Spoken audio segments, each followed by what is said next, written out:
Hello guys, ఎలా ఉన్నారు? ఈరోజు నేను, పిల్లలు, మా హస్బెండ్ అందరం కలిసి ఒక కిడ్స్ ప్లే జోన్కి అయితే వెళ్ళాము. మా ఇంటి దగ్గరలో కొత్తగా ఓపెన్ అయింది. సో ఎలా ఉంటుంది ఏంటి అని చూడడానికి వెళ్ళాము. సో పిల్లలు ఆడుతూ ఆడుతూ మా చిన్నోడు పైకి ఎక్కేసాడు. Parents not allowed.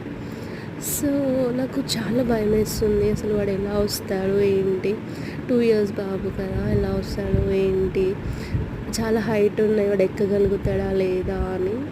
మధ్యలోకి వెళ్ళి స్ట్రక్ అయ్యాడు, ఏడుస్తూనే ఉన్నాడు. పాపం వాడి అక్క చాలా ట్రై చేసింది, నువ్వు నాతో రా అని తీసుకెళ్తా అని. అస్సలు వినలేదు. వాడి సొంత వే కోసం వాడు ట్రై చేస్తూనే ఉన్నాడు. అస్సలు వినట్లేదు నేను ఏం చెప్తున్నాను అని. వాడు ట్రై చేస్తూనే ఉన్నాడు. అప్పుడు నాకు అనిపించింది ఏంటంటే, మనకు కావాల్సిన దానికోసం మనం ట్రై చేస్తూనే ఉండాలి, ఎవరేం చెప్పినా వినొద్దు అని.